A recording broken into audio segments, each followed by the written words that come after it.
Muy bien, le damos la bienvenida a este tercer encuentro, ¿no, Cari? En nuestro club de lectura.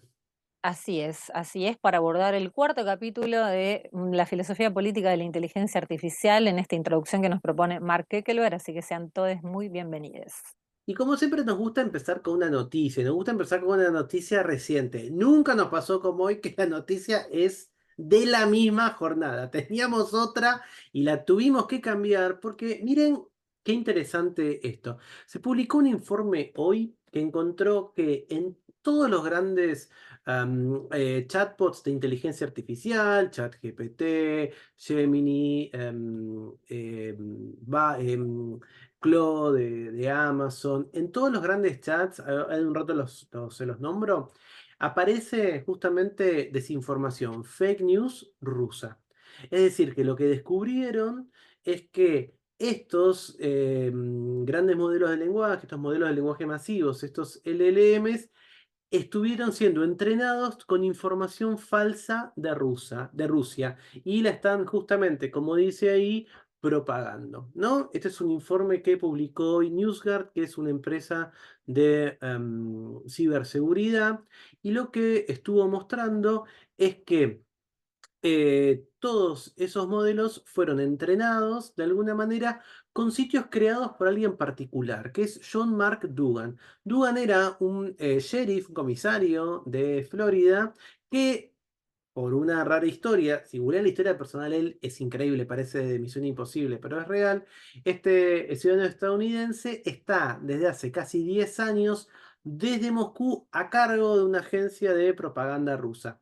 Está utilizando justamente redes sociales y sitios en la web para diseminar información, en este momento en contra de Ucrania, pero históricamente en contra de los Estados Unidos. La metodología es muy fácil, tiene granjas de bots, tiene granjas de usuarios falsos en las redes sociales y crea sitios que tienen justamente toda la apariencia de ser sitios de noticias. Y en esos sitios de noticias, junto con noticias verdaderas, también está diseminando esta desinformación o fake news. En un ratito vamos a estar hablando de esos términos sobre qué justamente le interesa a Putin y a Rusia.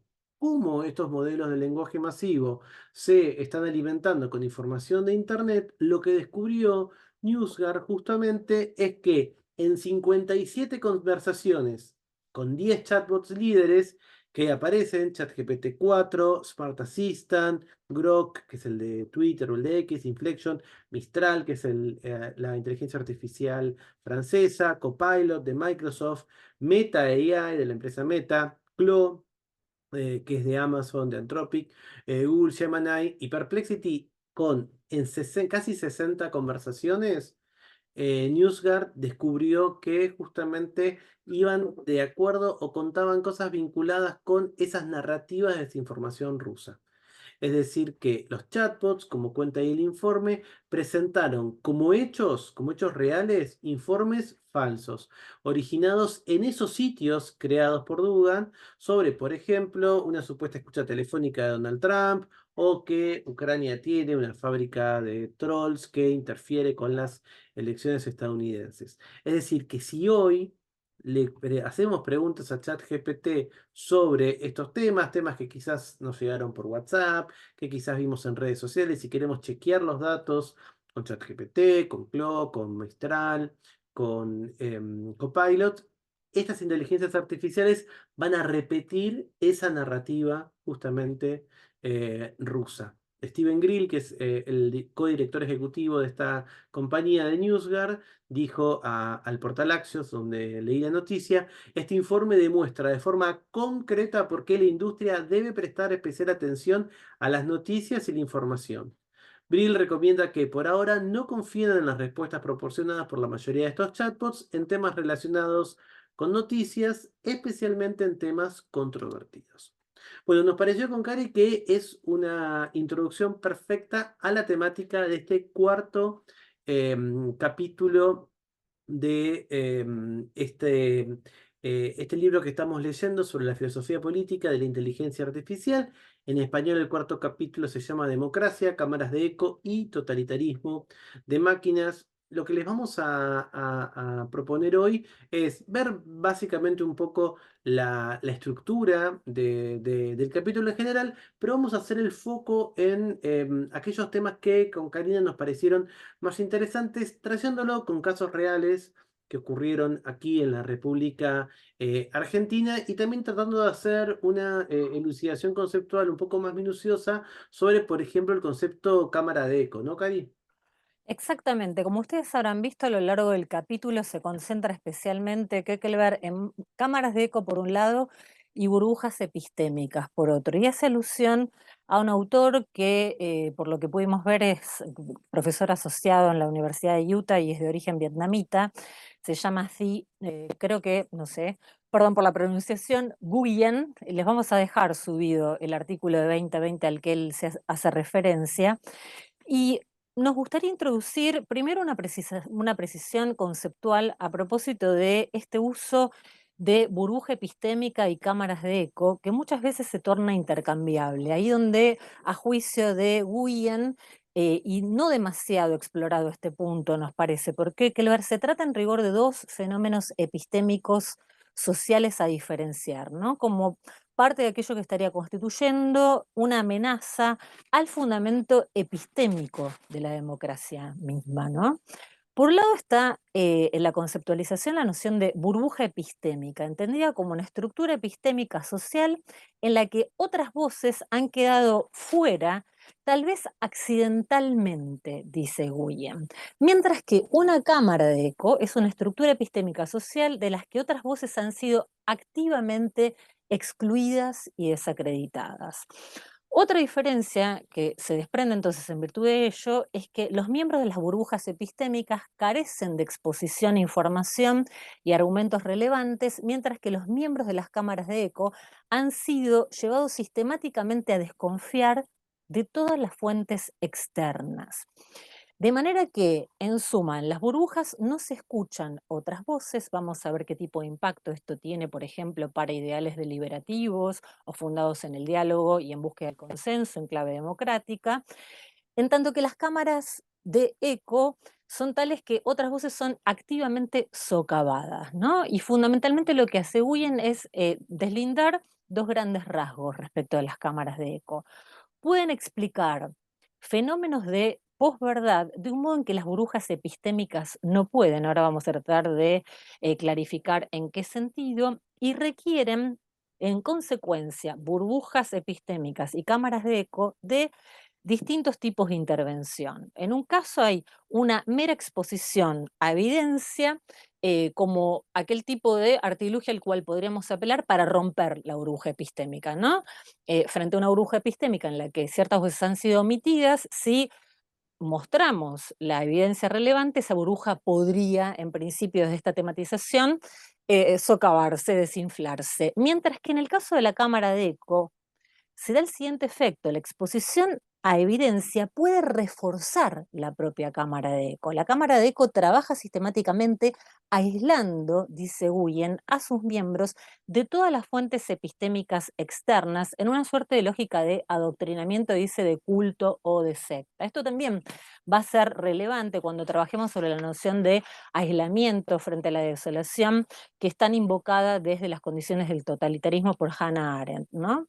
Entonces, en la discusión contemporánea, aparte de la preocupación de Guyen, y algo de esto aparece resonando en el texto de Mark Kekelberg, Em, estamos centrados fundamentalmente en burbujas epistémicas, tal como desde la tematización de Sustein, que trabajó la polarización de grupos y a propósito del fenómeno del extremismo. Se concentra en el flujo restringido de la información y en puntos de vista omitidos. Está también la tematización que aparece desde Eli Pariser en The Filter Bubble, que se centra enteramente en los efectos de la filtración desde la tecnología de la personalización.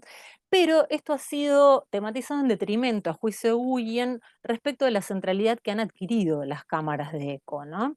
Y esto básicamente, al haber sido solapado con burbujas epistémicas, nos hace incurrir en el error de no distinguir entre estos dos fenómenos que tienen peculiaridades y que a juicio de él entonces deben ser claramente escindidos, ¿no? Por un lado, una burbuja epistémica, va a decir, es una estructura epistémica que emerge de una arquitectura informacional de comunidades, redes sociales y otras fuentes de información con una conectividad pobre, frente a que una cámara de eco es una estructura epistémica creada a través de, y esta es una noción clave, la manipulación de la confianza. Postula una amenaza significativa y distintiva e incluso más peligrosa que va a requerir una reparación diferente a la mera exposición de información tal como acontece con las burbujas epistémicas, ¿no? Pueden explicar lo que las burbujas no en este sentido. Esto es la resistencia a evidencia clara, por ejemplo, tal como quienes niegan, es uno de los casos con los que ilustra el cambio climático, o los grupos antivacunas, ¿no? Entonces, una burbuja epistémica tiene una cobertura inadecuada a través de lo que se conoce como una lógica de exclusión por omisión, ¿no? No es necesariamente maliciosa o intencional desde la acepción que trabaja Huyen, que es un autor con el que, insistimos, tiene interlocución explícita Kekelberg, ¿no? Y en este sentido se dejan afuera fuentes relevantes más que desacreditarlas abiertamente. Entonces hay, por un lado, un rasgo de lo que se denomina técnicamente de exposición selectiva, ¿no? Esto es, se buscan fuentes afines y en ese sentido no garantiza una buena cobertura de la fiabilidad. Este es un primer rasgo de las burbujas epistémicas. El otro es que el paisaje informacional, dice Guyen, de un agente puede ser modificado por otros agentes. Esto puede incluir control o censura sistemática en una suerte de lógica horizontal, tal como vimos en alguna otra discusión. Y lo más preocupante parece ser el filtro personal algorítmico de experiencias online, tal como acontece, por ejemplo, con un buscador de Internet que rastrea información personal para cada usuario particular y adapta los resultados de la búsqueda para adecuarse a los intereses de ese usuario, ¿no? Entonces, fundamentalmente el fenómeno que aparece como concomitante a las burbujas epistémicas es el de filtros hiperindividualizados, que vamos a ver en qué sentido socavarían epistémicamente las condiciones mismas de la democracia, en el sentido de que la opacidad del proceso puede hacer más difícil para el usuario evaluarlo exitosamente y compensarlo epistémicamente. Las burbujas de filtros son bastante frágiles en este sentido, mientras que, según Guyen, insistimos, las cámaras de eco se muestran mucho más robustas, ¿no? En el sentido de que en el caso de las burbujas epistémicas, esta omisión puede amenazarnos con la corroboración en el sentido de encontrar el acuerdo con más frecuencia e inflando nuestra autoconfianza epistémica. Frente a esto, el uso de cámara de eco que propone Guyen es el de una comunidad epistémica que crea una disparidad significativa en la confianza entre aquellos que son miembros y los que no lo son. Y esta disparidad es creada por la exclusión de los no miembros vía, acá hay un ejercicio sí, bien explícito y bien activo de desacreditación epistémica, mientras que se amplifica simultáneamente aquello que serían las credenciales epistémicas de quienes pertenecen a ese grupo, ¿no? Y son tales que el acuerdo general sobre un núcleo de creencias, las cámaras de eco, es prerequisito para la membresía, donde estas creencias nucleares, dice Guyen, incluyen creencias que apoyan esta disparidad en la confianza. No son simplemente omitidos o no escuchados, sino que, refuerza esta idea, son activamente considerados como no fiables, maliciosos epistémicamente y deshonestos. Entonces, en suma, Cari, dale. te hago una pregunta. ¿Y ese texto de qué año es? 2020. Claro, Es porque previo a la irrupción de la inteligencia artificial generativa, digamos. sí, pero más allá de eso, algo interesante que me gustó del planteo de Kuiperberg en estos temas es que de alguna manera él dice, bueno, la semilla o incluso el tallito de mucho de esto, de esta planta, ya está en los medios de comunicación, ¿no? De alguna manera, Ujú, digamos, ujú. y lo que están haciendo estas redes sociales, que también él sobre el final menciona la inteligencia artificial para entender cómo está metida en todas las redes sociales, pero si vemos el artículo habla mucho de redes sociales más que inteligencia Totalmente. artificial. Ujú. A mí lo que me interesó es que, bueno, él ve ese continuo, con justamente, por decirlo de alguna manera, esteroides, ¿no? De alguna manera la hiperpersonalización, lo que hemos dicho en otros encuentros, ¿no? La ubicuidad del teléfono celular o de las pantallas que está presente. Pero esto que me estás contando me remite más, además de una cuestión que podemos decir político-partidaria, a lo que sucedió en la pandemia con las vacunas. Porque de Ujú. alguna manera esas comunidades, digo, pero si es de 2020 capaz no vale estrictamente de eso, podríamos mirar cómo pasó eso, pero si uno ve cómo son, digamos, esas comunidades de, por ejemplo, negacionistas del COVID o conspiranoicos acerca de lo que puede suceder con las vacunas, bueno, como que en el checklist todo lo que estás contando creo que se mantiene, ¿no? Porque son esas comunidades que incluso justamente cualquier tipo de mirada disonante con esa narrativa, por ejemplo, acerca de el origen del virus o la existencia o no del virus, como dice el autor, están como afuera, porque nunca pueden ingresar porque son directamente Peor epistémicamente. aún, Tom, no solo quedan afuera, sino que aparece un mecanismo peculiar al interior de las cámaras de eco que diferencia conceptualmente a estas de los que serían meros burbujas de filtro,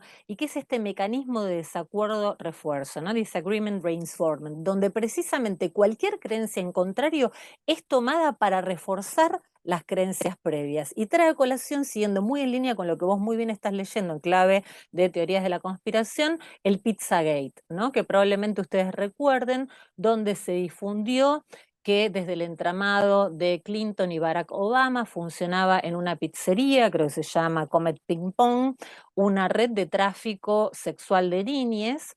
Entonces, efectivamente, digamos, se empezó a desparramar esta idea desde Reddit. Un integrante de Reddit, Edgar Welch, fue efectivamente, creo que armado, entró directamente a esta pizzería para desbaratar a este círculo de tráfico sexual infantil y se encontró con que efectivamente no había tal cosa, se entregó inmediatamente ante las autoridades, pero lo curioso y peculiar es el modo en el que los miembros al interior de esta comunidad lo leyeron como precisamente una instancia de refuerzo de su creencia en el sentido de que interpretaron que en realidad no era sino un actor pago, Welch, ¿no? Digamos, un tipo de retórica que lamentablemente no nos resulta nada extraña desde el tipo de lógicas vernáculas que se vienen imponiendo, ¿no? Entonces lo que aparece es que la función de las cámaras de eco es aislar, y acá insisto también en la resonancia que trae desde los orígenes del totalitarismo Arendt, credencialmente a sus miembros mediante una manipulación de la confianza, preparados para desacreditar cualquier fuente externa, pero con este mecanismo además de desacreditación y refuerzo de las creencias previas, ¿no? Eso me parece notable. Y finalmente, digamos, como para no aburrirles con esto, pero me pareció que era importante traer a colación esta distinción conceptual entre dos tipos de fenómenos epistémicos que no obstante dialogan entre sí, pero que como vemos tienen sus peculiaridades. Una burbuja epistémica, y con esto cerramos, dice, tiene una cobertura inadecuada a través de esta lógica de exclusión por omisión. Insistimos en que no es necesariamente desde la interpretación que hace Guyen malicioso o intencional, se deja fuera fuentes relevantes más que desacreditarlas activamente, ¿no? Desde esta suerte de exposición selectiva y de filtro personal algorítmico. Y sencillamente, digamos, como para cerrar eso, digamos, traer a colación en qué sentido, tal como vos muy bien decías, en las cámaras de eco aparece un continuum respecto de aquellos tipos de fenómenos que estarían amenazando epistémicamente, vamos a verlo y ponderarlo críticamente, a la democracia. Me pareció nada Sí, más y que eso, relevante traer, sí, obvio, y ahí del Pizzagate al mundo analógico, podemos decir, bueno, la conexión directa es con la toma del Capitolio, ¿no? exacto. Hay un muy buen documental en Max, HBO, como se llame ahora, que justamente muestra, no me acuerdo el nombre, creo que se llama 48 horas o algo así, ahora después lo voy a buscar, o alguien capaz lo googlea y lo encuentra. Es un documental muy bueno acerca de la toma del Capitolio, con todo material, mucho en formato selfie y en formato vertical grabado por los mismos que tomaron que querían justamente detener la asunción de Biden, ¿no? Después de que se supo que había ganado frente a Trump, y el rol que tuvieron los grupos de Facebook, los grupos cerrados de Facebook y el rol que tuvo Reddit es increíble, ¿no? Y Increíble. eh, Conjuntamente con los orígenes en 4chan, ¿no? Porque es una lógica que aparece muy embebida precisamente en ese tipo de comunidades. Ujú. exactamente. Así que nada, esto también tiene impacto real, ¿no? Como que me parece que de los capítulos que estuvimos viendo, este es de alguna manera el más tangible. Insisto, quizás no es el que está más centrado en la inteligencia artificial, aunque posiblemente si este capítulo se escribiera a fin de año o el año que viene ya tendría cosas. Fíjense que hoy tendría cosas para decir este capítulo. Tal cual. Me parece Porque más que que es nada acá, interesante. por el contexto de enunciación de este texto, básicamente aparece la inteligencia artificial vinculada en redes con moderación de contenido eventualmente, pero todavía la irrupción de la inteligencia artificial generativa, por ejemplo, para la construcción de fake news, no estaba en boga en el sentido en que la tenemos desde hace un tiempo, ¿no? Desde noviembre del 2022, si mal no recuerdo, Exactamente. con lo cual efectivamente hay ciertas cuestiones que han quedado por ahí un poco desfasadas, pero igual desde lo que es la indagación en cuanto a la fundamentación epistémica de la democracia que podría ponerse en juego, creo que sigue siendo relevante, así que si querés avanzamos un poquitito. Vamos a volver sobre estas dos nociones de burbujas epistémicas y cámaras de eco un poquitito más adelante, pero bueno, la idea es que arranca Kekelberg recordándonos que junto con los derechos humanos y el Estado de Derecho, la democracia es normalmente considerada como uno de los elementos centrales de las constituciones liberales occidentales y del pensamiento político liberal, ¿no? Muchos sistemas políticos de todo el mundo apelan a este ideal, al ideal de la democracia. Entonces, un poco la pregunta que va a estar vertebrando todo este capítulo es, ¿podría la inteligencia artificial fortalecerla o más bien socavarla, debilitarla? ¿Sí? Con estas limitaciones epocales a las que hacíamos mención recién, sabemos que inteligencia artificial se dice de varias maneras, todavía la irrupción de la generativa no estaba al momento de escribir esto, ¿no? Te hago un Así comentario que, más, te dale. meto, pero y por Obvio, obvio. supuesto la idea Y del es grupo es para para, dialogar. sí, para que todos se metan, ¿eh? Levanten la mano simplemente para organizarnos. No, a mí me parece, y ahora quizás cuando veamos los distintos puntos de vista con los que arranca, también es cierto que si bien Zuckerberg se busca mantener esta, entre comillas, neutralidad o tensión entre si la fortalece o la debilita, tampoco usa mucho la imaginación para decirnos cómo la fortalece. ¿No? Me parece que esa parte no está. Digo, hay muy Coincido. pocas menciones acerca de eso, y eso también me hizo un poco de ruido, porque en todo caso él podría haber elegido justamente hacer un capítulo diciendo en dónde la inteligencia artificial debilita la democracia. Y sin embargo, todo el tiempo mantiene la idea de, bueno, podría o no podría, pero el Mm. volumen de argumentos, incluso de autores citados y de razones, para mí va en contra de justamente la idea de que podría de alguna manera fortalecerla. Sí, tal cual. Aparece solo, creo, una mención a la que vamos a aludir, que, me parece que en breve, desde su off, pero la verdad es que es Sí, eso, nada una mera más. enunciación sin fundamentación, ¿no? Respecto de en qué sentido la estaría fortaleciendo. Hoy en día muchos críticos advierten, tal como decía Tom, el lado oscuro, ¿no? En qué sentido la inteligencia artificial es una amenaza para la democracia.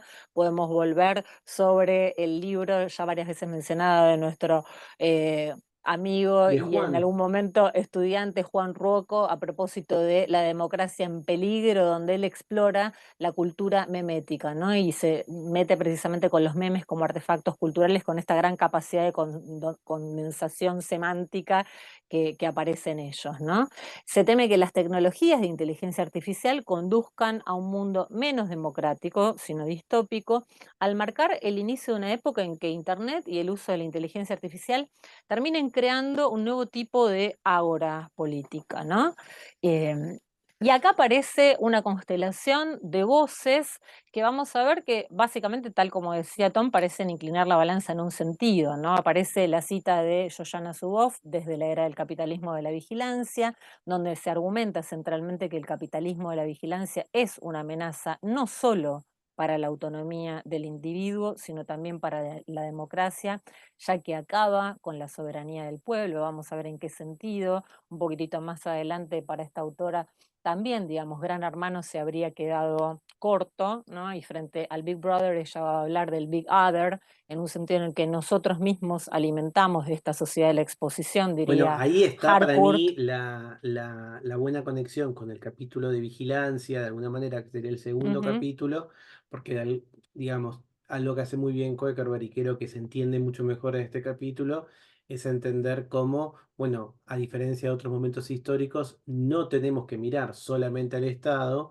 sino, bueno, y ahí está Webb con los 9 gigantes, los 9 grandes, tenemos que mirar también a las corporaciones. Entonces, de ujú. alguna manera eso mismo que decía Zuckerberg, ¿no? Una vigilancia que viene desde el Estado, una nueva vigilancia que viene desde los grandes de Corporaciones. Internet, Ujú, exactamente, y esta nueva vigilancia, que es la que decimos, ¿no? La de nosotros mismos, ujú. una más horizontal, en donde nosotros mismos vigilamos al resto de los usuarios.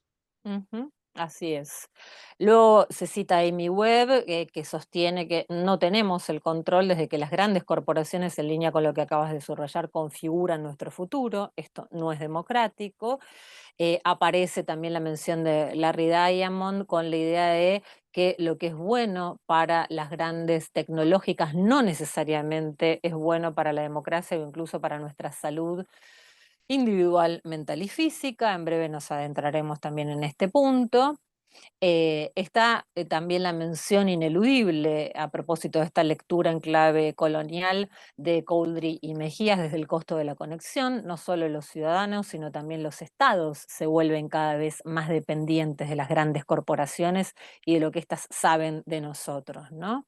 Y finalmente aparece la mención de Yuval Harari con esta idea de que cree que en el futuro la democracia podría degradarse y desaparecer por completo, ya que no podría lidiar con los datos. A medida que aumenta tanto el volumen como la velocidad de los datos, podrían convertirse en obsoletas instituciones venerables como las elecciones, los partidos y los parlamentos, Claro, por lo ¿no? que Desde, dice él, yo eso de Harari no lo leí, pero aparentemente Harari plantea un escenario medio distópico en Ujú, donde una inteligencia artificial sería el rey platónico, ¿no? El filósofo rey, de alguna manera. tal cual. Eso me parece intrigante. Ahí Mariana hace un buen ejercicio en el chat, porque estamos diciendo, bueno, que todo esto está en contra, es una amenaza, ¿no? De hecho, como decía Cari, la única referencia clara que encontramos acerca de que la inteligencia artificial podría fortalecer la democracia, es de Shoshana Zuboff, que dice que, bueno, podemos reclamar el futuro digital como el hogar de la humanidad, ¿no? Como una propuesta. Y Mariana dice, ¿y no podría ser que la posible fortaleza está en que en última instancia los seres humanos, con nuestros deseos, búsquedas, elecciones cotidianas, alimentamos a la inteligencia artificial? Y eso para mí Ujú, es interesante porque cuando él distingue, nosotros no vamos a hacer el hincapié hoy en eso, pero cuando en el capítulo él distingue entre distintas visiones o definiciones o tradiciones acerca de la democracia, y está la democracia participativa y una democracia más del conflicto, que agonista, la de agonista Chantal Mouffe. Ujú, exactamente, cuando él habla de la deliberativa, un poco aparece esto que también menciona Mariana. Bueno, eventualmente uno podría pensar que las redes sociales podrían ser esas plataformas para un mejor diálogo, ¿no? Él menciona esa idea de una nueva ágora, cuando Elon Musk compró Twitter y hizo el desastre que está haciendo ahora, él hablaba de la plaza pública. Él decía, bueno, Twitter tiene que ser la plaza pública y esta plaza pública tiene que tener todas las voces, ¿no? Esta idea de que los discursos totalitarios o los discursos más de derecha estaban siendo silenciados. ¿Se acuerdan que Twitter le había quitado la cuenta a Donald Trump? De hecho, en esos eventos de la toma del Capitolio que estábamos mencionando, ¿no? ujú. Cuando él era presidente, pero era un presidente saliente de alguna manera. Entonces, entiendo lo que decís, Mariana, no sé, pienso en voz alta, digo, invito también a que otras personas puedan comentar, pero digo, fíjense cómo en muchos sentidos la tecnología, la inteligencia artificial, las redes sociales podrían ser plataformas para mejorar la democracia, pero como están, digamos, porque todos eso que mencionás, ¿no? Todos esos datos que proporcionamos los usuarios, bueno, como dice Mejías y Coldry, ni bien los generamos esos datos, dejan de ser nuestros, empiezan a generar ganancias y empiezan a generar interés para corporaciones y no para los mismos usuarios. Creo Ujú, que ahí colonizando nuestras vidas. No, sería. el muy buen punto que me parece que tiene además Mariana es una mirada no reduccionista a propósito de considerar la dimensión política precisamente como reducible a una cuestión tecnológica o a una mera cuestión, vamos a ver, administrativa, tecnocrática, ¿no?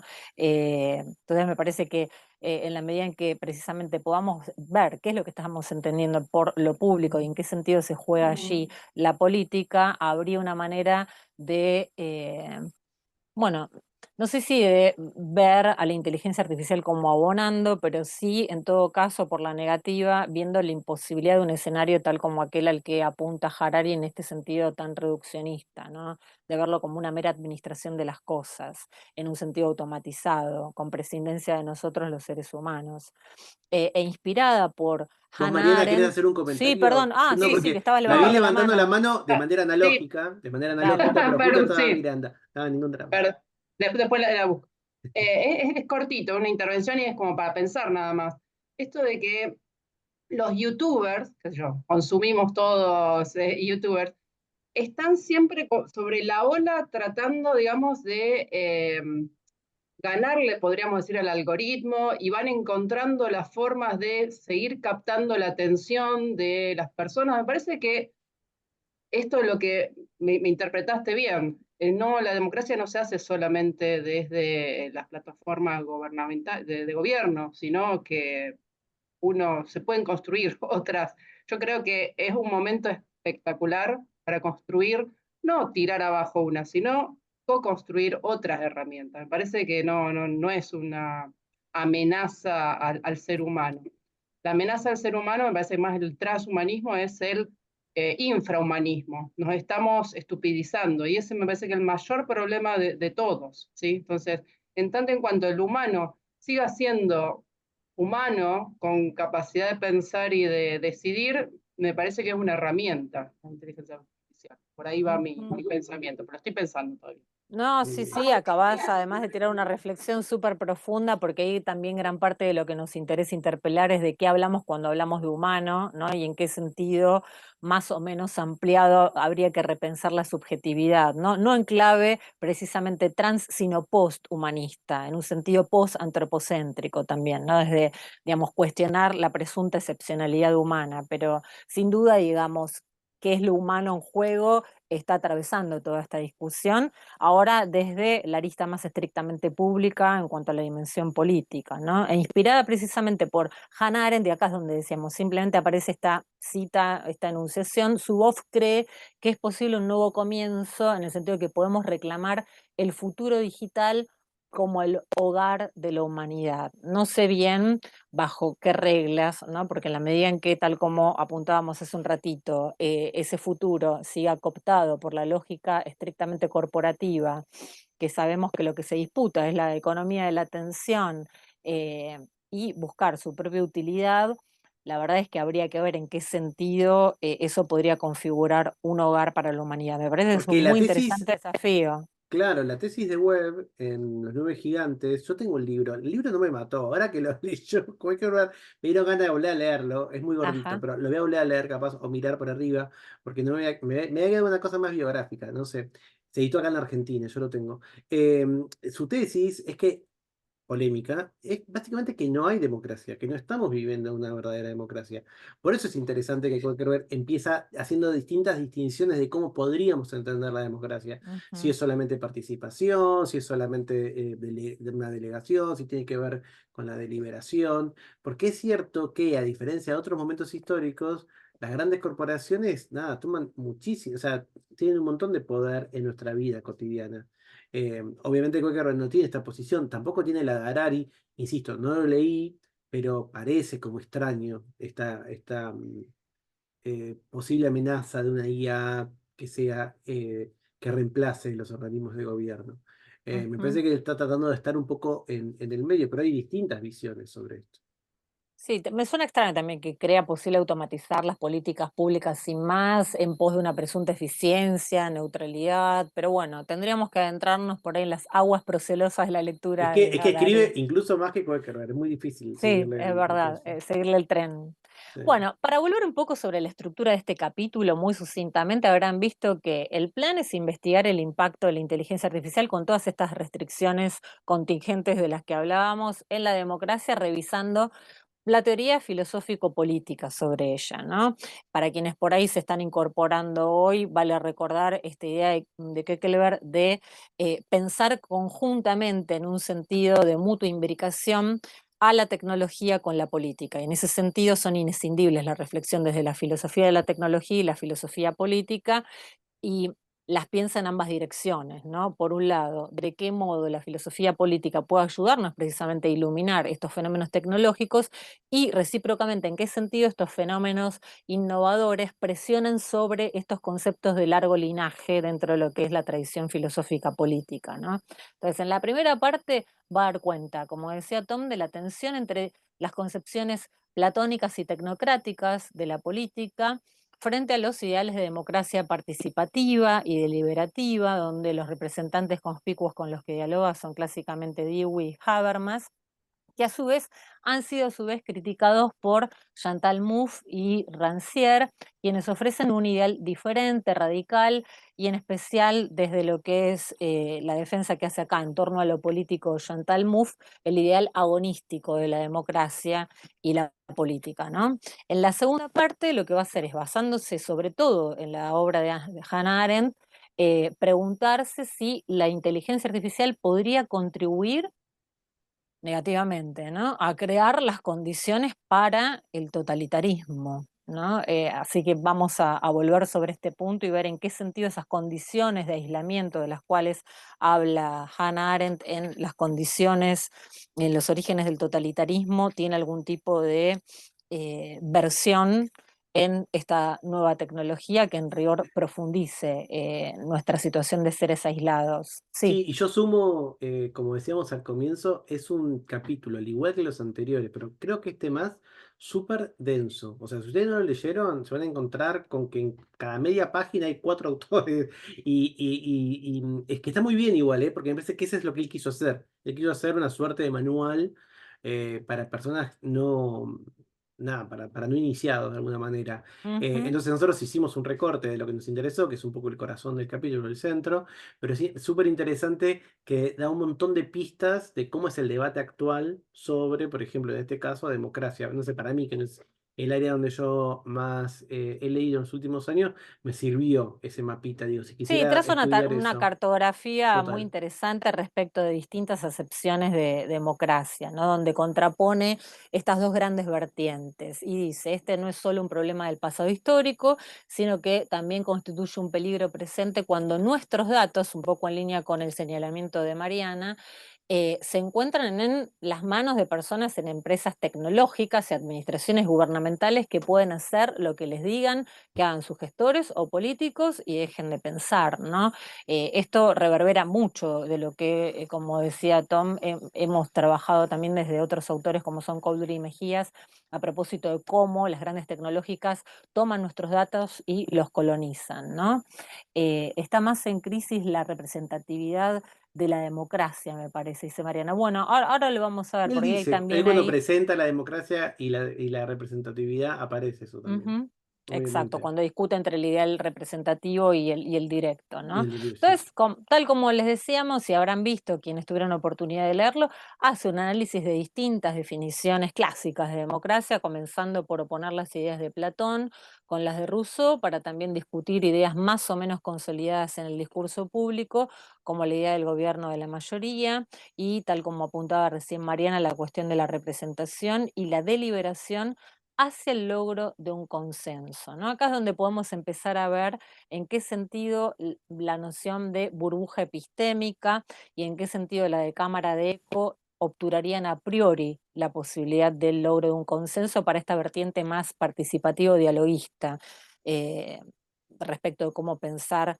la democracia, ¿no? También menciona las discusiones alrededor de la concepción de la democracia agonística y radical, más propia de MUF, que a diferencia de quienes abrevan en la perspectiva dialoguista o participativa, se va a centrar precisamente en una reivindicación del carácter ya no antagónico, sino agónico de la política, ¿no? Frente a la dicotomía amigo-enemigo, a ella le parece central asumir como punto de partida el conflicto que supone sí la dicotomía entre lo que ella va a denominar adversarios y que sobre todo desarrolla aquí en torno a lo político. Después si quieren podemos ver algo un poco más detenidamente este punto, pero también podríamos ver hasta dónde incluso este ideal agonista de la democracia, que supone una lógica de adversario, se vería imposibilitada desde estas formas epistémicas de filtro de burbuja por un lado y cámara de eco por otro, ¿no?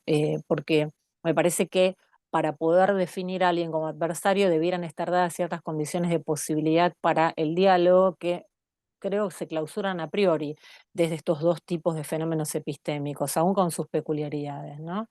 Se podría decir que ya estamos gobernados por las grandes corporaciones que usan la inteligencia artificial para manipularnos, todo ello totalmente fuera del control democrático, como señaló Zuboff. ¿Quién debería gobernar? Es meramente una cuestión teórica, cuando ya de hecho, digamos, de facto, nos encontramos gobernados por Google, Amazon y otros grandes actores corporativos. En este sentido, la inteligencia artificial posee algo esencialmente Un poco antidemocrático. fuerte lo de esencialmente, Sí, ¿no? sí, un poco fuerte lo de esencialmente y un poco reduccionista lo de la inteligencia artificial. Obviamente que la tenemos que entender como un sistema sociotécnico, ¿no? En un sentido estrecho, me parece que sería eso, digamos, muy acotado, verla como a ella, antidemocrática y no pensar precisamente en línea con lo que señalaba Mariana, en las fuerzas humanas que están detrás, ¿no? Y que son las que la posibilitan. Desde Pero esta bueno, si esto noción. fuese un examen, yo le tacharía o me diría, explíqueme, Koeker Mark, explíqueme qué significa esencialmente ahí. Sí, en qué sentido intrínseco la IA sería antidemocrática, ¿no?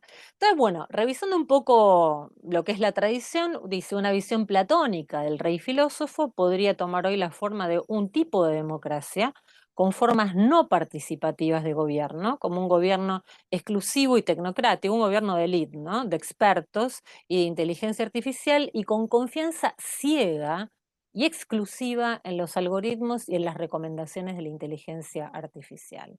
Harari va un paso más allá e imagina un gobierno de una inteligencia artificial donde acá contó muy cautelosamente frente a cierta incitación vernácula que hemos venido escuchando al interior de nuestro país. Tratamos de no avanzar mucho porque más allá de esta suerte de hype, de entronización que se le dio a propósito de contar con un gobierno aquí en Argentina, de decisiones automatizadas vía inteligencia artificial. No sabemos en qué consistiría eso. Claro, Hubo una estuvimos suerte de. analizando, claro, estuvimos viendo las declaraciones del presidente. La semana pasada él dijo, ¿se Ujú, acuerdan que él estuvo de gira por Silicon Valley y se juntó con distintos empresarios, de estos de las nueve grandes, de los nueve gigantes, con casi todos? Y en un reportaje el presidente dijo que el plan era utilizar el textual, la inteligencia artificial de Google, ese es el textual, ujú. para volver más eficiente al Estado.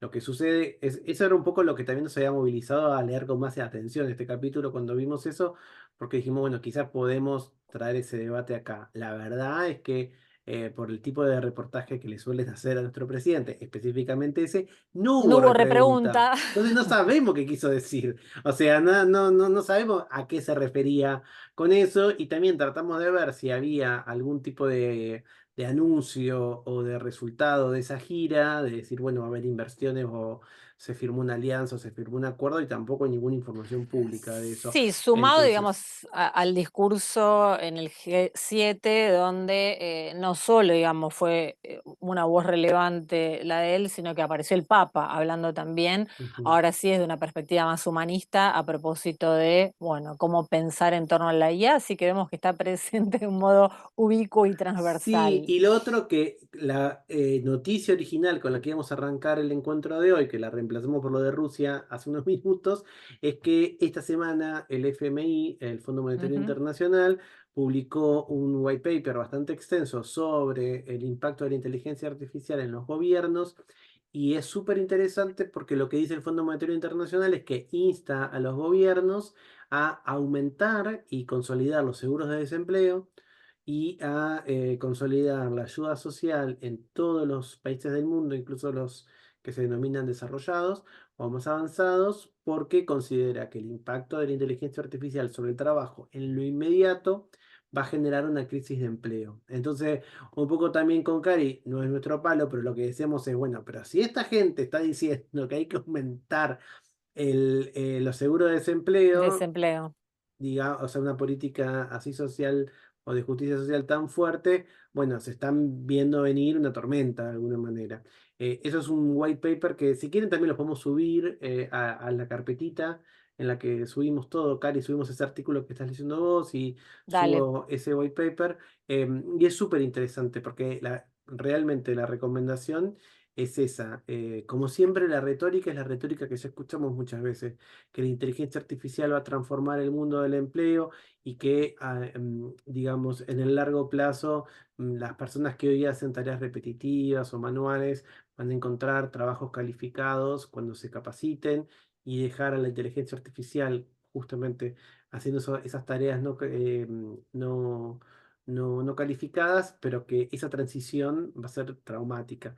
Y nadie termina de explicar cómo se va a dar esa transición y si efectivamente las personas que hoy tienen cierto tipo de trabajo, no sé, se van a poder volver ingenieros de datos, que es como un poco la utopía que se supone. Creo que habrán visto una entrevista, como una pequeña encuestita la semana pasada en los Estados Unidos y una cientista de datos hizo un comentario que después se volvió medio un meme en todos lados, que ella dijo, yo quiero que la inteligencia artificial me lave los platos y me ponga en lavarropa para yo dedicarme a hacer cálculos, pero por ahora la inteligencia artificial hace los cálculos y yo tengo que lavar los platos y lavar la ropa. Y bueno, algo también de ese programa está, ¿no? Cuando nosotros empezamos este recorrido de este club. ¿Se acuerdan que también decíamos eso, ¿no? De alguna manera hay promesas de la inteligencia artificial que en principio podrían, ¿se acuerdan que Mark Zuckerberg dijo que iban a poder curar enfermedades porque se le iba a poner a analizar la estructura de ciertos virus? Ujú. El titular de Altman, el titular de OpenAI, dijo que podía combatir el cambio climático porque podía mejorar los combustibles o la manera de hacer energía o encontrar maneras para limpiar los océanos, pero todo eso no está sucediendo. Lo que está sucediendo es como dice ella. Finalmente está justamente tomando trabajos que en principio no estaban rotos, como los trabajos Ujú. artísticos, como los trabajos vinculados a veces incluso con crear noticias o con escribir. Entonces eso me parece que es interesante, ¿no? Digamos. Ujú. Pero bueno, ¿qué es lo que pasa en la Argentina? No sabemos más que esa declaración de hace 10 días atrás del presidente. Ujú. Así es. Por eso es que, bueno, no decidimos avanzar, al menos por ahora, con ese punto, ¿no? En una visión participativa ahora, en la línea, por ejemplo, de Habermas y Dewey de la democracia, que busca resaltar el potencial de las personas para tomar decisiones políticas, la inteligencia artificial podría ayudar, en principio, a mejores formas de deliberación, comunicación, participación e imaginación. Todo esto lo formula Kierkegaard a priori. Ahora, en la práctica, la inteligencia artificial y la ciencia de datos ya se encuentran implicadas en la toma de decisiones democráticas, pero ya que la mayoría de los tipos existentes de democracia no son altamente deliberativos ni participativos, es difícil decir cómo podría funcionar esta combinación. Y continúa existiendo una tensión, va a decir Kierkegaard, entre el juicio humano, por un lado, y el cálculo y la predicción de la máquina, por otro, en un sentido en que pareciera hay ahí un gap insalvable, ¿no? No, y también esta idea de que muchas veces se utiliza esos sistemas para reemplazar o para resolver problemas que no existen. Los que vivimos en la ciudad de Buenos Aires nos acordamos el año pasado lo que fue la primera vuelta electoral en la ciudad, en Las PASO en realidad, en la ciudad de Buenos Aires con el sistema de voto electrónico. que, digamos, Ujú, nuestro país no es un país que tenga mucha denuncia de fraude, no hay evidencia de que se cometan fraude, es un sistema más o menos seguro, es un sistema sólido, no es instantáneo como entrega los datos, pero en general, digo, no tenemos evidencia de que hayan habido mayores inconvenientes y sin embargo la implementación de ese voto electrónico, nada, uno podría incluso pensar que perjudicó a los candidatos que lo ujú, propusieron, ¿no? ujú, Y ahora esa promesa duerme, porque nada, estamos lejos del año electoral, pero posiblemente el año que viene vuelvan a insistir ujú. con poner cabinas, cuando, bueno, en principio el papel sigue funcionando, y no solamente eso, sino que te da una certeza acerca del recuento que no te lo da lo tecnológico. Ujú.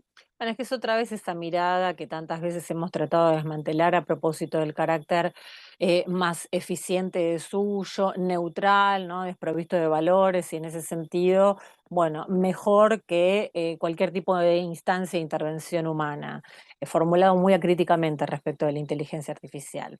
El uso político de la inteligencia artificial es apoyado a menudo por quienes piensan que los conflictos y la complejidad de la política pueden ser reducidos a una toma de decisión racional y a encontrar resultados que son objetivamente mejores que otros, ¿no? Desde esta mirada reduccionista era que yo estaba tratando de responder a la intervención de Mariana, ¿no? Allí está la tentación platónica de tornar la política en una cuestión de verdad filosófica y de mera expertise, ¿no?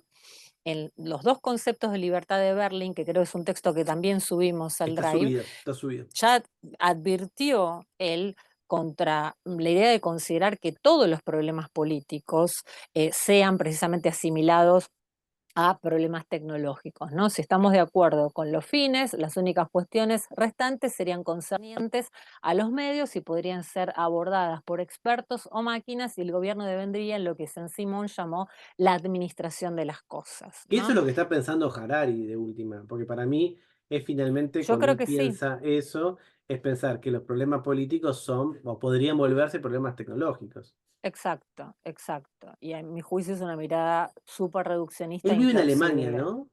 ¿O no? Estoy ¿Sabes qué? loco. No sé, no sé, no sé Porque dónde es que eso, tipo, si vive. vivís en América Latina, no se te ocurre que los problemas políticos son problemas técnicos. O sea, Tecno- tipo, te das algo, ¿no? Y ahí, acá Diana Pérez, que siempre viene a molestar, como siempre en estos grupos, dice, vive en Israel, dice Matías. Bueno, digamos, no sé cómo están, que capaz tienen Ah, otros Matías. problemas.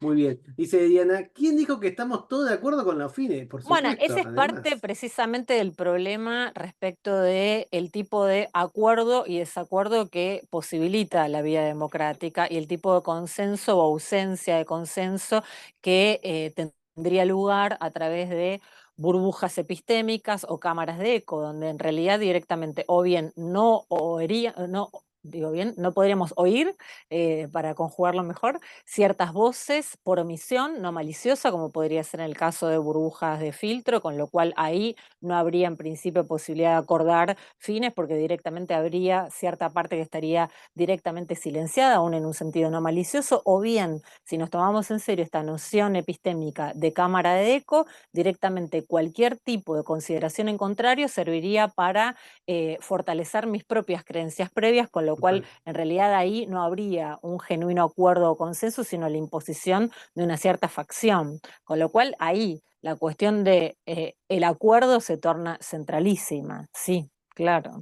totalmente. Eh, y es parte de lo que me parece viene a poner en jaque a través de cómo se socava la fundamentación epistémica de la democracia, Kekelberg a lo largo de este capítulo, ¿no? La Perdón, IA, dale, no, dale. solo un detallecito, digamos, creo que el resultado de los últimos 15, 20 años, 15, digamos, de estos fenómenos, no sé, Tom sabe más que yo, 10, el resultado en todos lados parece ser la de una grieta 50 y 50. El No tipo de parece ser la del acuerdo de los fines. no, claro, la polarización de la que Cámaras de Bueno, precisamente. eco, claro, exacto. no parecen ser, que él lo dice un poco, no parecen ser herramientas para poder llegar a una argumentación, Ujú. digamos, qué sé yo, justa Por o eso, digamos, sana. no parece que se tienda hacia el acuerdo, parece que se tiende hacia la grieta. Pero, Muy 50-50. pero aún, y acuerdo con vos plenamente respecto a esta lectura en clave de polarización, que creo es un factum, aún, digamos, subrayando esto, si uno toma las dos grandes vertientes que él cartografía en esta aproximación a qué entendemos por democracia, esto es el ideal deliberativo, dialoguista, basado en el consenso, por las razones que vos arguís, quedaría fuera. Pero también parece quedar fuera la alternativa agonista en la que está pensando MUF, ¿no? Porque para poder generar esta lógica de adversarios, habría que poder establecer condiciones mínimas de diálogo. Y en realidad desde la concepción epistémica de cámaras de eco, no hay tal cosa posible porque lo que hay es una decisión donde manipulo a los demás y mino en realidad la confianza, ¿no? Y con ella toda posibilidad de establecer acuerdos incluso provisorios. Es más, toda opinión en contrario va a servir bajo esta lógica de refuerzo para validar la mía propia, ¿no? Donde la decía alguien va y de golpe desmantela una fake news donde se pretendía involucrar a Barack Obama y Hillary Clinton con una red Pedofilia. de pedofilia, bueno, en realidad es un actor pago, ¿no? Y sigo Está bien, pero consolidando mi creencia. eso sigue profundizando la grieta. Claro, por Total. eso, pero claro, Bueno, pero el hay punto una es que nota, sí, hay una bajo columna, ninguna concepción de democracia, digo, perdón, sí, para hacer esta intervención, ni la del diálogo, ni tampoco la agonista, que está centrada ya no en la lógica amigo-enemigo, pero sí adversarios, sería plausible, ¿no? Entonces, ¿de qué Bueno, tipo pero de democracia estamos hablando?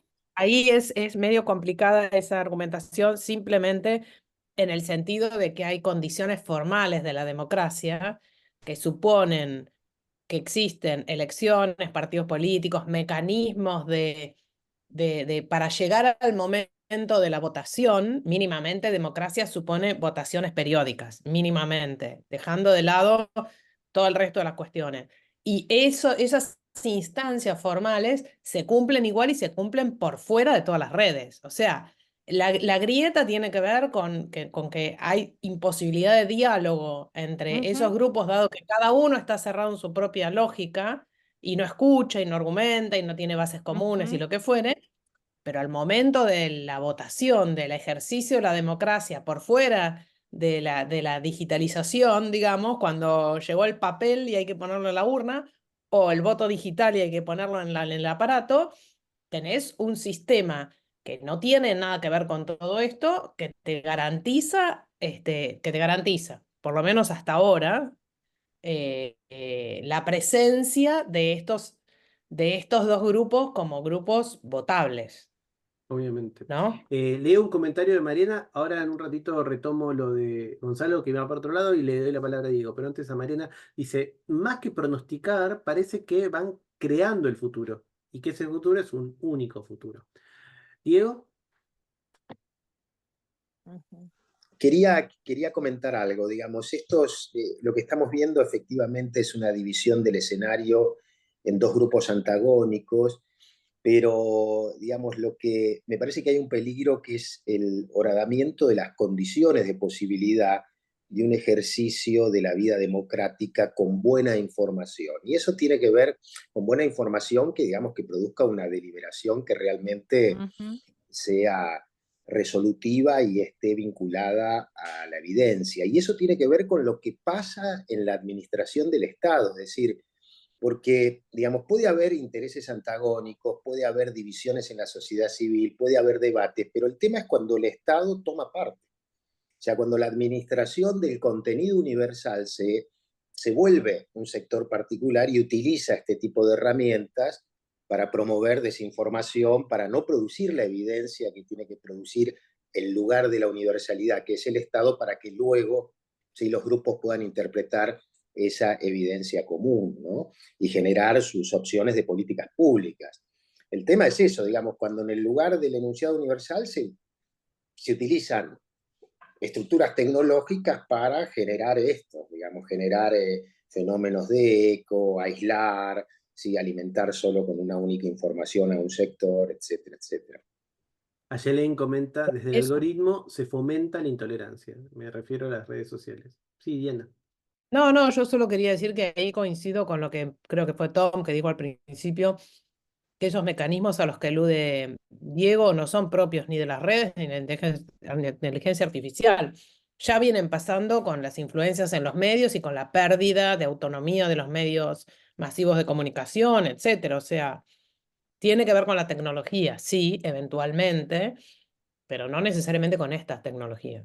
No, es No, cierto que mira, son No, lo preexistentes, pero que creo que puedo, ahí puedo, se escala. A ver, sí. no, agregar solo eso, que digamos, lo que decía Cari, me parece que iba para eso, quizás porque te escuché decir a escala justo cuando te interrumpí, que hay, digamos, hay una aceleración con este tipo digamos, de mediaciones tecnológicas existentes, hay una aceleración, también permite otro tipo de manipulación del escenario que antes estaba más distante y que era más difícil, o sea que permite, digamos, fortalecer y acelerar fenómenos que antes tomaban mucho más tiempo y requerían, digamos, otro tipo de intervención. Ahora, digamos, es la audiencia, por decirlo de alguna forma, o la ciudadanía es manipulable más fácilmente, ¿no? y manipulable de manera personalizada. No me acuerdo Exacto, de la la frase, hipersegmentación claro. personalizada. Lo que él Ujú, dice que hay de diferente, no recuerdo la frase textual, es algo así como que ahora podés enviar un mensaje masivo, pero a la vez hiperpersonalizado. Entonces, exacto. eso es interesante. No, hay un artículo que también voy a subir, está en inglés nomás, que no me acuerdo el autor, es de ese sitio The Atlantic, que tiene una promo que te puedes suscribir por $1, así que estoy suscrito. Cuando aumente el dólar, olvídense, así que lo descargo hoy. Pero en The Atlantic la nota era muy buena que decía la polarización como negocio. La polarización como un modelo de negocio. Y es el modelo de negocio de las redes sociales. Entonces, de alguna manera, para el tipo de modelo de negocio de las redes sociales, donde no te suscribís, porque salvo que pagues YouTube, en general el resto de las redes sociales son gratuitas o puedes tener un gran Ujú, porcentaje de sus actividades de manera gratuita, el negocio es la publicidad. Y para la publicidad, lo mejor es la segmentación. Entonces, esa polarización está en la base misma claro. de ese modelo de negocios. Gonzalo en el chat dice, supongo que la reforma política en base a la inteligencia artificial está hecha en base a juicios de neutralidad valorativa, justamente, de la tecnología, aparente imparcialidad y con deseos de tener una resolubilidad exacta, ¿no? Y ahí vuelve Harari, digo, todo eso. De hecho, escuché una nota en el Canal 13 al respecto de Cooks, uy, cierto, el chatbot para temas psicológicos que Mm, planteó algo así como hay que prepararnos a este mundo que se viene, nos quedamos afuera, como de forma crítica, como si no hubiera opinión respecto de estos sistemas, ¿no? Y ahí va en línea lo que dice Mariana. Bueno, va creando un futuro y un futuro único, ¿no? O sea, ujú, si ujú. la presión es, bueno, subite al tren o el tren sale sin vos, de alguna Tal manera. cual, como un fenómeno imparable, inexorable, ¿no? Frente al cual no podemos más que, nada, rendirnos. La IA tiene el potencial, veíamos precisamente, de este tipo de manipulación de la cual hablábamos, ¿no? Y en ese sentido convertir, dice Kegler, a la gente en cosas, esto que conocemos como el fenómeno de la datificación, ¿no? De donde precisamente se puede además modelar este tipo de filtro personalizado, hipersegmentado, que permite, a mi juicio, esta escala, que sí genera un salto respecto de la influencia de medios tradicionales de comunicación. Dice Kekleber, una forma de discutir en mayor detalle estas cuestiones es señalar el problema al que hicimos mención al comienzo, ¿no? De las burbujas de información y las cámaras de eco. No nos vamos a detener mucho en esta parte, si querés lo pasamos, Tom, porque él, si bien entiende que son dos fenómenos diferentes, no los trabaja en el modo más Claro. pormenorizado de las peculiaridades que este autor con el que él mismo dialoga, Nguyen, y cuyo artículo les prometemos que vamos a subir, hace, ¿no? Según el cual parecen ser eh, más fáciles de desbaratar las burbujas epistémicas que las cámaras de eco por esta suerte de lógica de desacuerdo en refuerzo, ¿no? Donde cualquier opinión en contrario es tomada como fortalecimiento de mis opiniones previas. Algunas de estas cuestiones sobre Internet y las redes sociales ya se conocen desde estudios sobre medios de comunicación. Por ejemplo, acá aparece el que mencionamos ya de Sunstein de 2001, donde analizó problemas relacionados tal como los que decíamos recién, personalización, fragmentación y polarización. Aparece Pariser, con quien también dialoga Nguyen, y quien defendió la personalización como creadora de una burbuja filtro limitando nuestro horizonte, ¿no? Pero ahora la combinación de las redes sociales y la inteligencia artificial, esta es un poco la hipótesis que pone en juego como parte de la peculiaridad que tendría este momento histórico, dice Kierkegaard, exacerba estas tendencias, ¿no? La cuestión se formuló, sí, dale, dale, No, Tom. que esto más o menos es lo que ya vimos, ¿no? Más o menos. Esto si querés lo pasamos, pero por ahí estaría bueno llegar quizá a los gráficos para dar cuenta de este tipo de debate Claro. y la polarización y la emergencia de la fake news, si querés tomarlo, Tom. Sí, obvio. No, estuvimos pensando con Cari cómo, digo, porque ahora nos queda un ratito Sí, más, unos pero tenemos poquito minutitos. tiempo.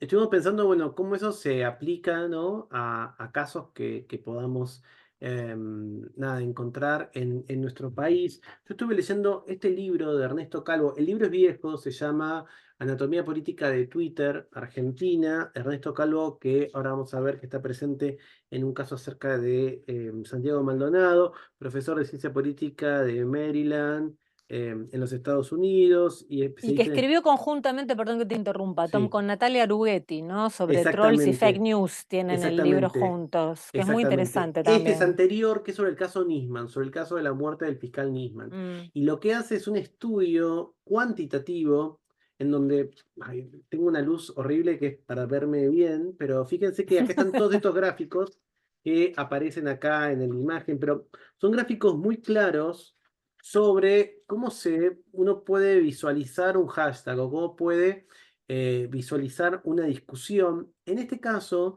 esto que trajimos es, ¿se acuerdan cuando en 2019 hubo lo que fue calificado por algunas partes como un golpe de Estado en Bolivia y otros como simplemente una crisis diplomática?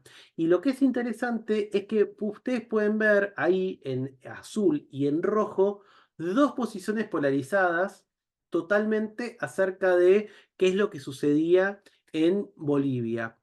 Aquellas que están en celeste están identificados con la idea de que lo que estaba sucediendo era un golpe de Estado y una defensa de Evo Morales, ¿no? Y como centro de esas dos, perdón, como centro de esa posición estaba la cuenta oficial de Evo Morales en Twitter y la cuenta de Alberto Fernández, que había sido elegido presidente de la Argentina, ¿no? Y si se fijan, el hashtag era justamente Evo es pueblo.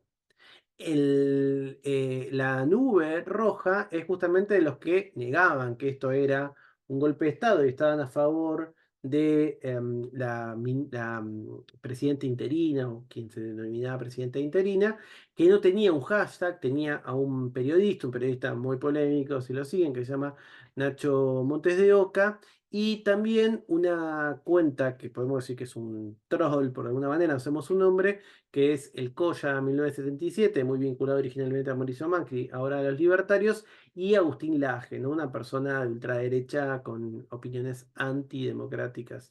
Pero fíjense que este tipo de gráficos, como los que hace Calvo, muestran cómo esos dos mundos no dialogan.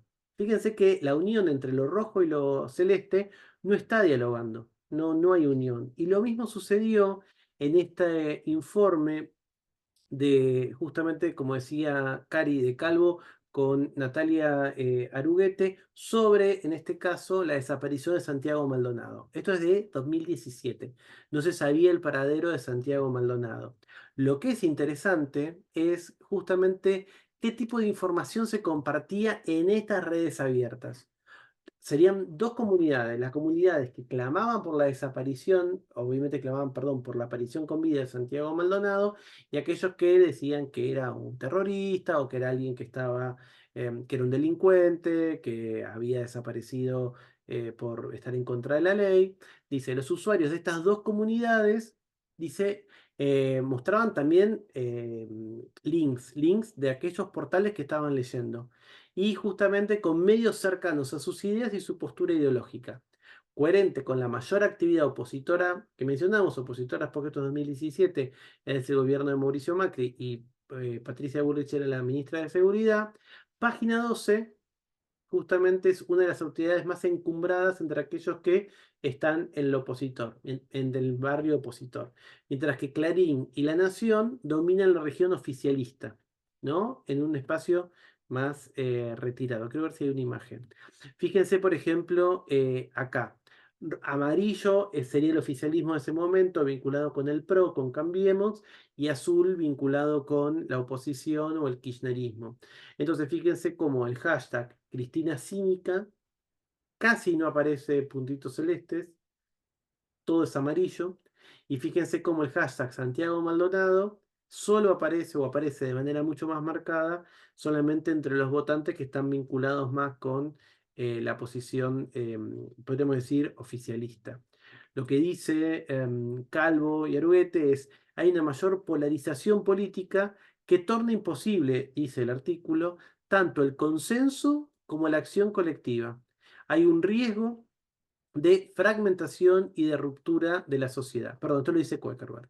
Las redes sociales están consideradas como especialmente problemáticas. Esto se vuelve problemático si lo que se quiere es disponer de un debate racional, esto que decíamos, orientado hacia el consenso, un poco lo que mencionaba Diego, ¿no? Digamos, si lo que buscamos es un debate, ¿no? Que busque tener información real, poder justamente crear lazos de argumentación, eso es imposible. Pero incluso para una forma de democracia, no lo Habermas, sino la agonista, también es complicado porque, como mencionó Cari al comienzo del encuentro de hoy, no estamos expuestos a opiniones opuestas. De alguna manera, las redes sociales solo nos muestran lo que queremos ver. Si estamos en el grupo amarillo o estamos en el grupo celeste, no estamos viendo lo que están discutiendo las otras personas. Solo se nos muestra aquello que es similar a nosotros.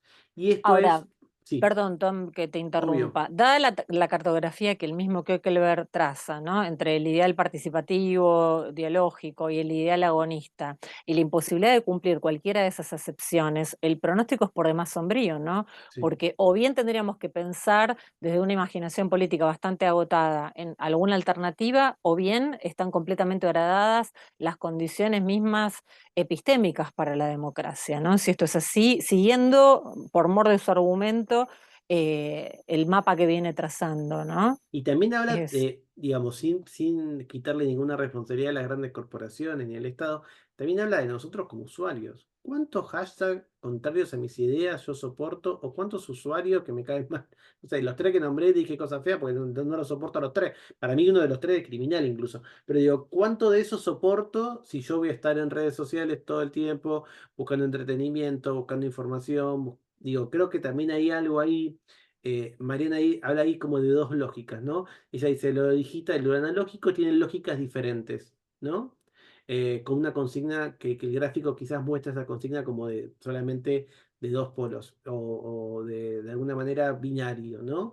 Pero también nos pasa eso, hemos perdido más la idea de poder discutir o de poder argumentar. Las redes sociales, como dice Cocker, no parecen hechas para poder compartir esas informaciones. Este libro sobre Nisman lo que te muestra también es que las personas que tienen la posición de que fue asesinado y las personas que creen que fue que se suicidó tampoco comparten entre sí ni siquiera las formas de comunicarse, ¿no?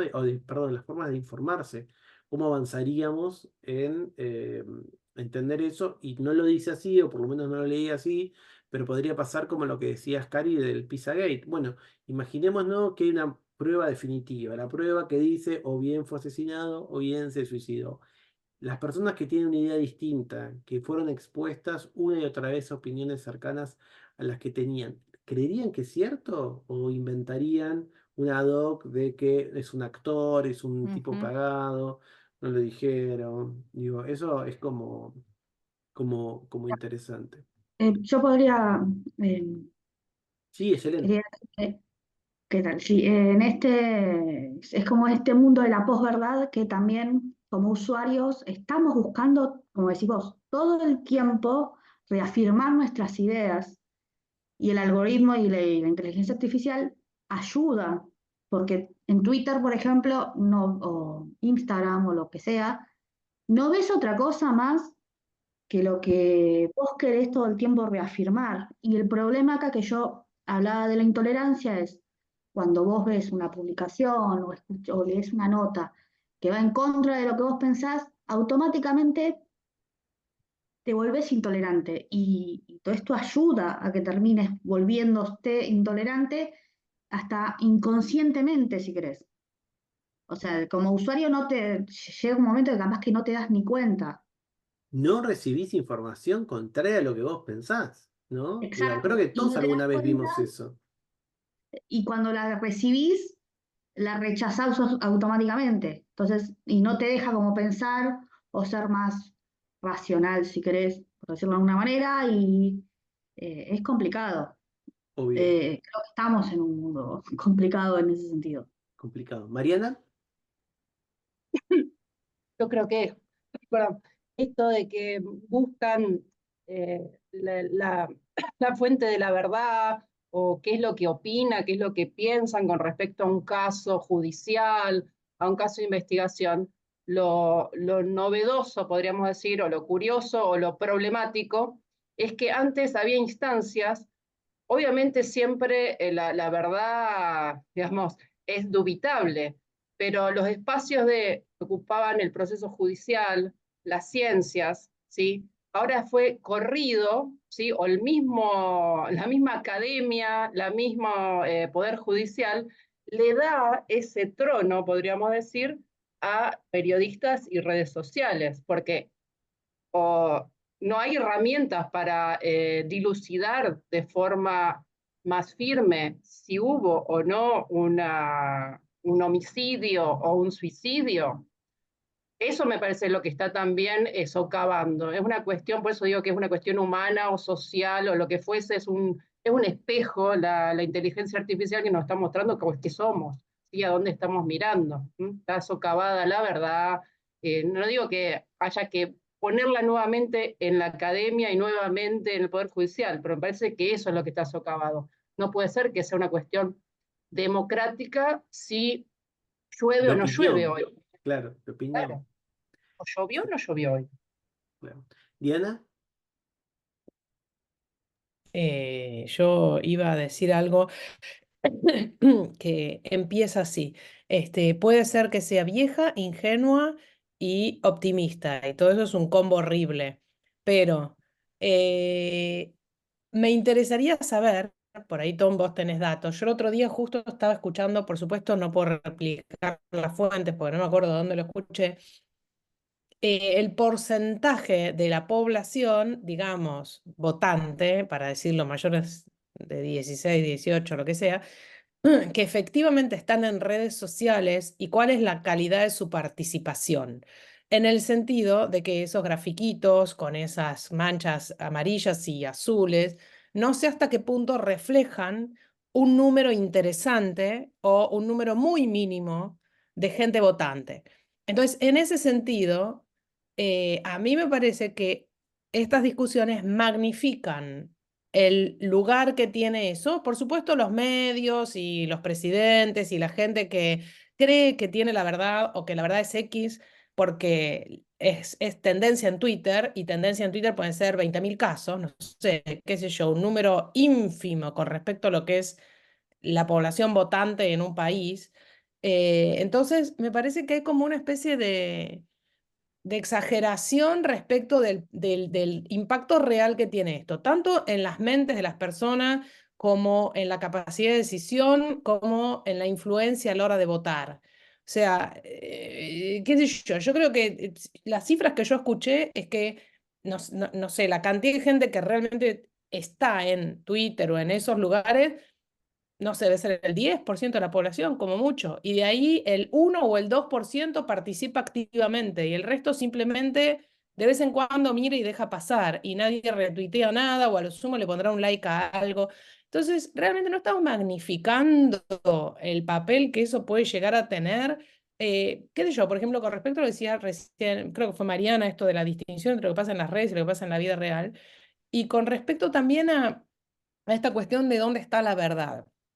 O sea, si vivimos en un Estado de Derecho, con respecto a Nisman, Maldonado, etcétera, la verdad, por definición, es lo que dice la justicia. Punto. Puedo dudar, puedo pensar que están amañados, lo que sea, pero alguien es culpable cuando hay una sentencia que lo dicta culpable. Y es inocente si hay una sentencia que lo dicta inocente. Y punto. Eso es vivir en un Estado de Derecho. Después cada uno tendrá su opinión en su casa, pero nada más. O sea, entonces me parece que realmente se está como dándole más lugar del que realmente tiene o debería tener. Pero es mi opinión personal de una, como dije, vieja, ingenua y optimista que cree que esto no tiene el rol que se exagera Ok, que tiene. yo soy viejo, Claro, claro. ingenuo y optimista, solo te digo dos cosas. Justo esta semana salió el Reuters News Report, que sale todos los años, que indica más o menos cómo las personas se informan. No lo leí todavía, pero en Argentina siempre es muy claro. La Argentina, como decís vos, tiene quizás baja participación activa en redes de crear, pero el consumir es de las más altas de América Latina. Y para mí, quizás no Twitter, este libro tiene sus años, tiene es de 2015, o sea que tiene 10 años, 9 años. Digo, con Cari buscamos textos más o casos más actuales, pero para graficar esto de cámara de eco, quizás fueron los casos que encontramos.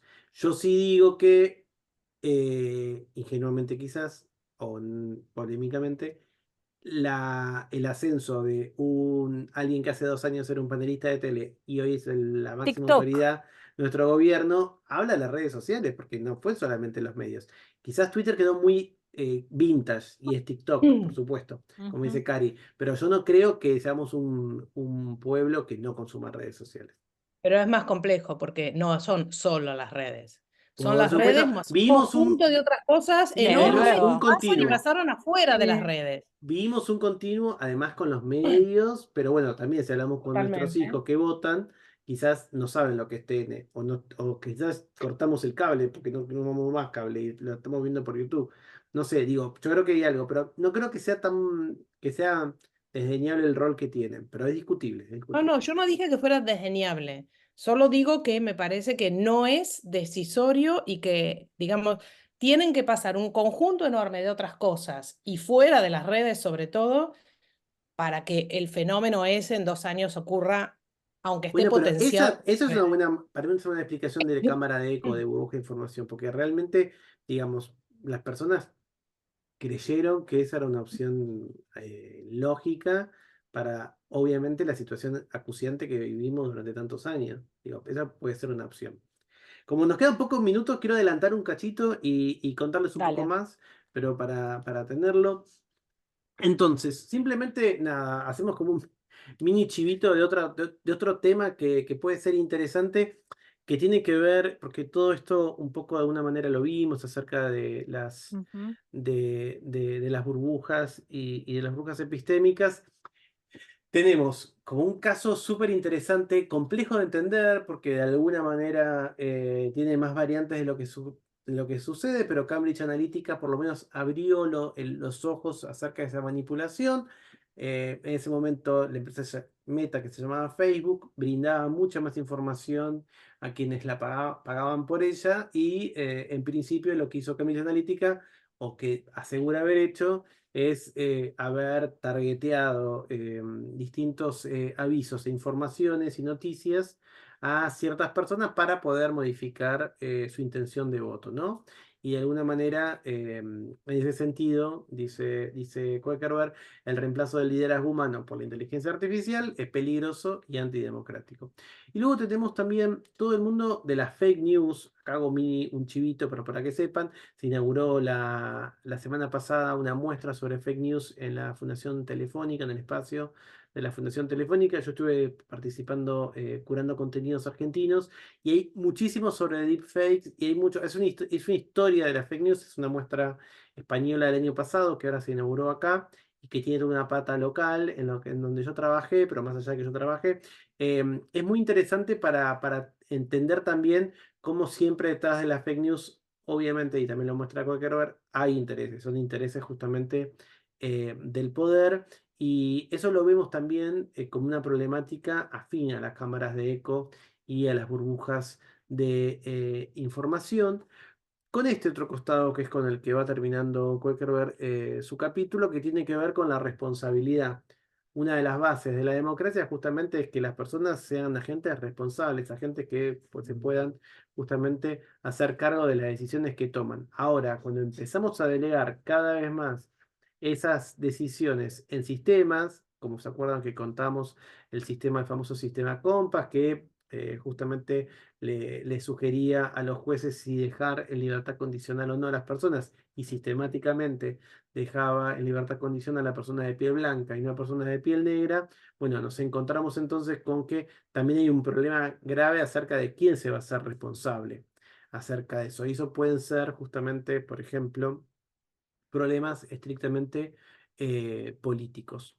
Lo que muestra en la última parte del artículo, que no es en donde estuvimos haciendo el mayor énfasis, pero lo pueden ver, casi un tercio completo del capítulo tiene que ver con rescatar ideas de Hannah Arendt en esta búsqueda que ella hace acerca de, bueno, cuáles son las bases del totalitarismo, cuáles son las condiciones que llevaron, en el caso de lo que estudia Hannah Arendt, a la Segunda Guerra Mundial o al ascenso del totalitarismo en el siglo XX, y de alguna manera lo que hace Koelkerberg es decir, bueno, la inteligencia artificial facilita estas bases, contribuye a crear estas condiciones. Como contó Cari, aparece el Big Other de Zuboff, ¿no? En vez del Big Brother, el gran otro, ¿no? Que nos estamos autorregulando. Aparece de vuelta Harari con esta idea más transhumanista acerca de, bueno, qué pasaría si eventualmente somos nosotros seres que podemos ser hackeados de alguna manera o que podemos ser manipulados